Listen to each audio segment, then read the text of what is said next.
Hello everyone, welcome to today's class. हमने पिछली lectures में पढ़ा है चैप्टर 1 नंबर सिस्टम एक्सरसाइज 1.2 हमने कंप्लीट कर ली थी। एग्जाम्पल 1.3 के कंसेप्ट हम पढ़ चुके हैं और आज हम इस एक्सरसाइज के एग्जाम्पल्स करेंगे। जिन्होंने प्रीवियस लेक्चर नहीं देखे हैं वो ऊपर आई बटन पे क्लिक करो और जाके पहले वो देखो, क्योंकि अगर प्रीवियस लेक्चर नहीं देखे तो आपको ये लेक्चर समझ में नहीं आएगा। बिना किसी देरी के शुरू करते हैं एग्जाम्पल नंबर 5 से। क्या कह रहा है एग्जाम्पल 5? डेसिमल एक्सपेंशन फाइंड करना है। 3 नंबर्स दे रखे हैं जिसमें से 10/3 हम कंसेप्ट पढ़ते टाइम जब हमने कंसेप्ट सीखा था डेसिमल एक्सपेंशन का तब हमने कर लिया था, तो बच्चे सिर्फ 2, 7/8 एंड 1/7। तो चलिए करते हैं।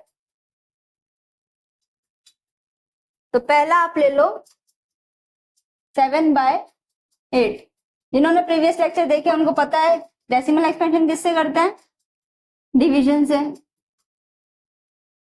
और इसको हम लोग लॉन्ग डिवीजन बोलते हैं। क्या बोलते हैं? Long division. नाम लॉन्ग डिवीजन है तो बस स्ट्रक्चर चेंज है, बाकी उसमें कुछ भी नया नहीं है।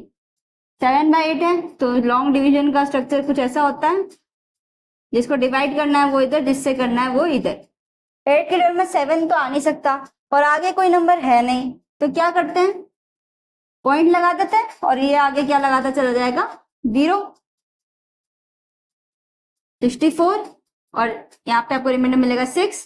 फिर ये वापस क्या बन जाएगा, 60, 8 7 का 56 और यहाँ पे आपका क्या बचेगा, रिमाइंडर 4 और ये बचा 40 और 8 5 जा 40।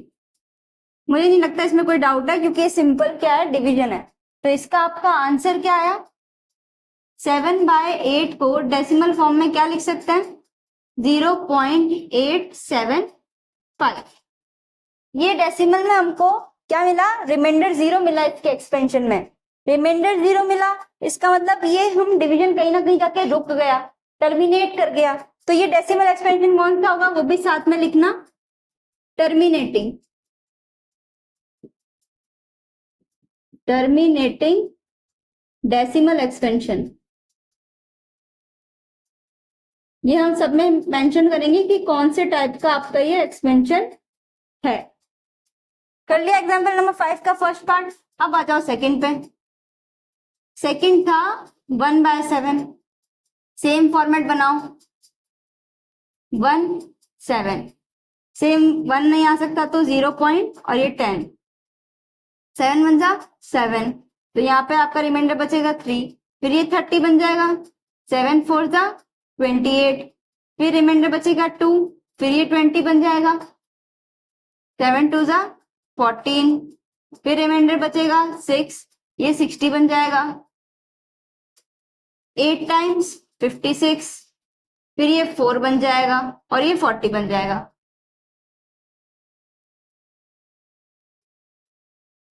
7 5 जा 35। फिर रिमाइंडर 5 बचा और ये 50 बन जाएगा, 7 7 जा 49। फिर रिमाइंडर आपका 1 बच जाएगा। हमें कब तक करना होता है, जब तक हमारा रिपीटिंग नहीं मिलता।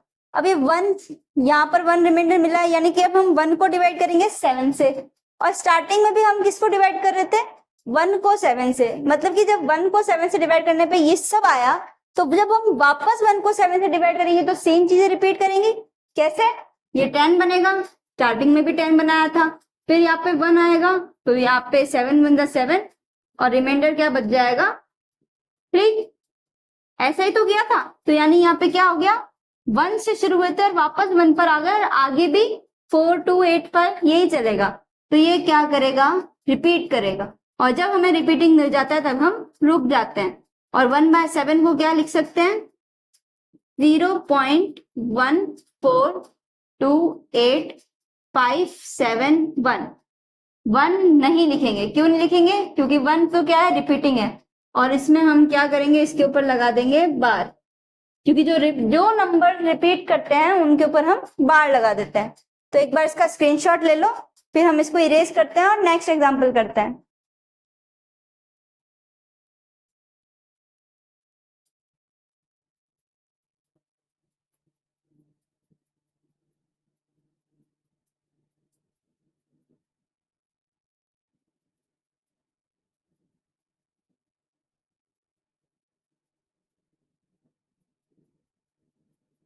अब आ जाओ एग्जाम्पल नंबर 6 पे। तो खोलो अपनी बुक और पढ़ो क्वेश्चन क्या है। एग्जाम्पल नंबर 6 कह रहा है आपको इसे पी बाई क्यू फॉर्म में एक्सप्रेस करना है। किसको? डेसिमल एक्सपेंशन को। और वो है हमारा 3.142678। हमने जो कंसेप्ट में सीखा था, जिन्होंने प्रीवियस लेक्चर देखे हैं, उसमें हमें कोई भी एक रिपीटिंग नंबर मिलता था, जैसे कि 3.53, तो 53 के ऊपर बार है, या 3.3 है तो 3 के ऊपर बार है। तो उसका एक हमने मेथड सीखा था कैसे हम नंबर्स को सॉल्व करेंगे। इसमें हमारे पास बार नहीं है, और ऐसे क्वेश्चन और भी ज्यादा इजी हैं। इसमें तो एक पूरा मेथड लगाना पड़ता है, लेकिन इसमें आपको डायरेक्ट आंसर मिलेगा, और वो भी आपकी बचपन वाली ट्रिक से। कुछ नहीं करना है, ये जो है आपका, इसको लिखो नीचे 3.142678। ठीक है, हमें पी बाई क्यू फॉर्म में लाना है ना। तो पी बाई क्यू फॉर्म में डेसिमल तो होता नहीं है, तो हटाओ इस डेसिमल को। जब इस डेसिमल को उड़ाओगे तो जितने नंबर डेसिमल के बाद हैं उतने जीरो नीचे लगाते हैं, पता है ना। 1 2 3 4 5 6, तो 6 जीरो नीचे लगेंगे और साथ में 1। तो इसको हम क्या लिख सकते हैं? 3142678 अपॉन दिस। ये हमारा आंसर है। कितने से स्टेप लगे? कुछ नहीं, बस डेसिमल उड़ाया और आपको आंसर मिल गया। अब बोलोगे इसे सॉल्व करो, तो दिख रहा है साफ साफ कितने बड़े नंबर है। जब ज्यादा बड़े नंबर आ जाए, आपको लगे आप सॉल्व करने में आपको ज्यादा टाइम वेस्ट हो जाएगा, तो इसको वहीं पे आंसर बोल के साइड हट जाओ, क्योंकि इतना टाइम किसी के पास एग्जाम में नहीं होता कि बैठ के इसको फालतू की कैलकुलेशन करें। अब आ जाते हैं एग्जाम्पल नंबर 7 मैंने करवा दिया था, तो अब आ जाओ 8 पे।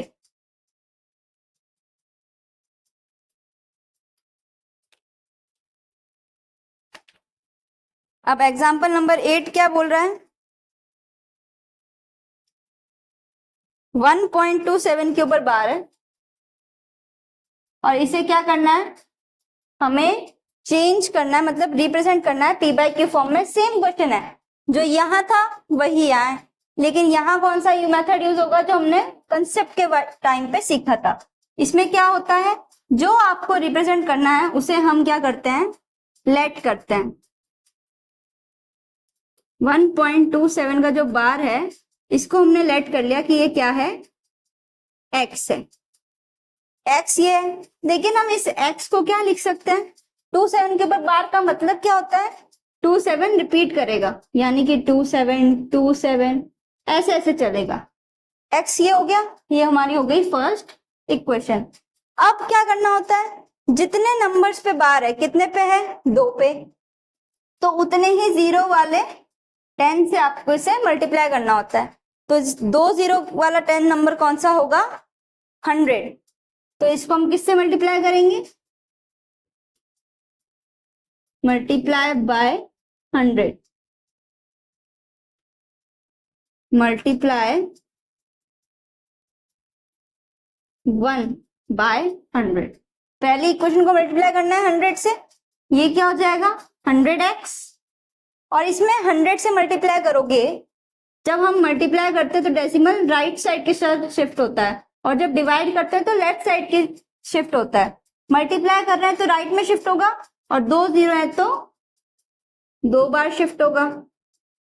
तो 127 के बाद आपको पॉइंट मिलेगा।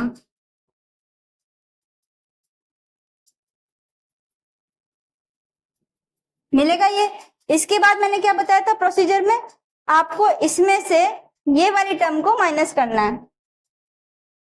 तो करो माइनस।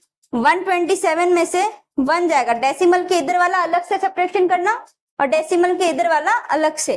तो 127 में से 1 जाएगा तो आपको क्या मिलेगा? 126। अब 2727 है और 2727 है, सेम डिजिट्स है दोनों तरफ, तो इसमें से इसको माइनस करने पे क्या मिलेगा? 0 मिलेगा। तो पॉइंट की बात कुछ नहीं है, तो हम उसको नहीं लगाएंगे।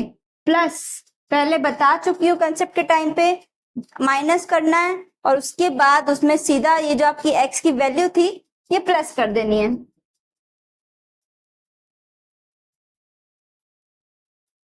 और ये हो गया 100x। अब क्या करना है, ये जो 1.2727 है ये x था, तो इसको x लिख देना है। 126 प्लस x। अब हमने क्या पढ़ा था, हमारा क्वेश्चन क्या था कि ये जो 1.27 है इसको हमें p बाय क्यू फॉर्म में रिप्रेजेंट करना है और इसी को हमने x माना। तो हमारा जो मेन क्वेश्चन है वो किसके बारे में है, x के बारे में है। और हमेशा अननोन को हम लोग निकालते हैं, इसमें ये तो नंबर्स हैं 126 और 100, हमें x निकालना है। तो x सारे एक साइड ले जाओ, तो 100x इधर प्लस का था उधर जाएगा माइनस का हो जाएगा और इधर 126 बचेगा। ठीक है, 100x में से एक x जाएगा तो कितने x बचेंगे, 99 और इधर क्या बचेगा 126। हमें x की वैल्यू चाहिए तो वो क्या थी, हो जाएगी, इधर मल्टीप्लाई में था और इधर डिवाइड में आ जाएगा। तो ये हो गया आपका कंप्लीट। अब ये छोटे नंबर हैं तो इनको यहाँ पे नहीं छोड़ना है, इनको सॉल्व करना है। तो ये 3 से जाएगा 33 टाइम्स, ये 3 से जाएगा 42 टाइम्स, ये 3 से जाएगा 11 टाइम, ये 3 से जाएगा 14 टाइम्स। तो x की वैल्यू क्या निकलेगी 14/11। p बाय क्यू फॉर्म में लिखना था, है p by q form, where p by q form है ना, जहां p क्या है 14 और q क्या है 11, जो कि 0 नहीं है। बस ये आपका क्वेश्चन था, इसका भी एक बार स्क्रीनशॉट ले लो फिर इरेज कर देते हैं।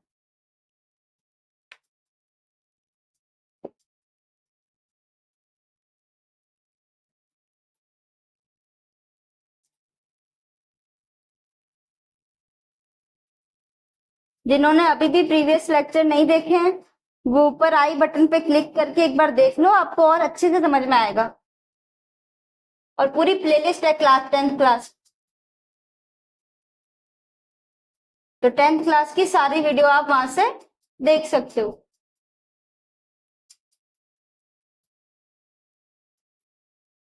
और 9th क्लास की भी, वैसे तो आप तो 9th क्लास की हो, सॉरी 9th क्लास की सारी प्लेलिस्ट मिल जाएगी आपको, उसमें से जाके देख लेना। अब आ जाते हैं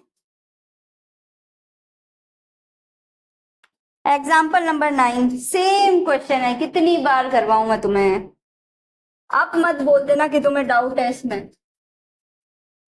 0.235 पे क्या है, बार है, इसको वापस p बाय क्यू फॉर्म में करना है। तो same to same procedure repeat करेंगे, इसको x मानेंगे,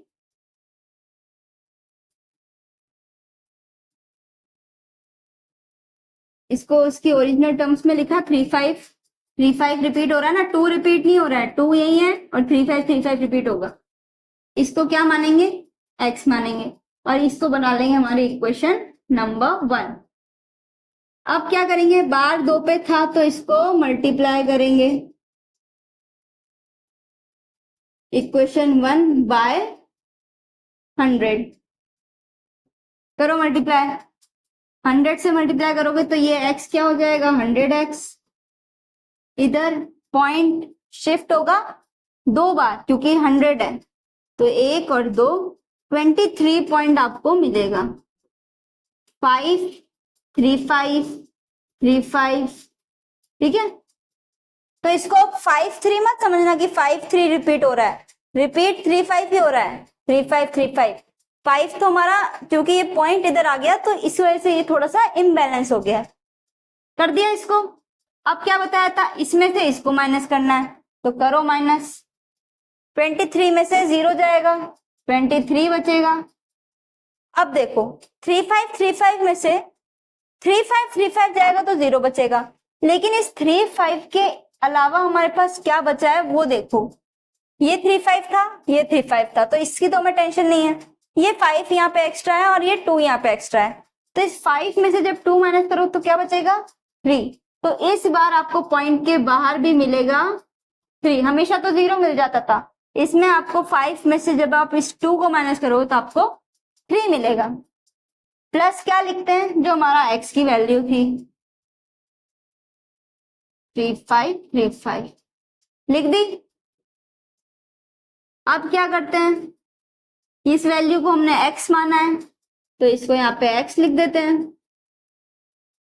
हमें x की वैल्यू चाहिए तो x को इधर ले आते हैं, इधर प्लस का था इधर आया माइनस का, और ये 23.3।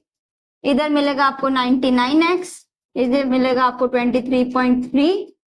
यहाँ हमें x की वैल्यू चाहिए तो 99 उधर डिवाइड में चला जाएगा। गया। अब यहां मत छोड़ना इसको, हमेशा डेसिमल बताया है, डेसिमल कभी नहीं होता पीबल के फॉर्म में, तो इससे क्या करना पड़ेगा, उड़ाना पड़ेगा। उड़ाते हैं तो क्या करते हैं, जितने डिजिट डेसिमल के बाद होते हैं उतना जीरो नीचे लगा देते हैं। एक ही है तो एक जीरो, तो आपकी x की वैल्यू यहां से आपको क्या मिल जाएगी 233/990। आगे सॉल्व हो तो कर देना, नहीं तो यही आपका आंसर है। और यहाँ नीचे लिख देना where p is equal to 233 and q is equal to 990 which is not equals to 0। हो गया एग्जाम्पल नंबर 9। अब आ जाओ, अब क्या आ जाओ, एग्जाम्पल नंबर 10 बचा है, वो मैं कंसेप्ट के टाइम पे आपको करवा दिया था, और एक्सरसाइज के क्वेश्चन हम अगली वीडियो में करेंगे। दैट्स इट फॉर टुडे, मिलते हैं नेक्स्ट क्लास नए टॉपिक के साथ।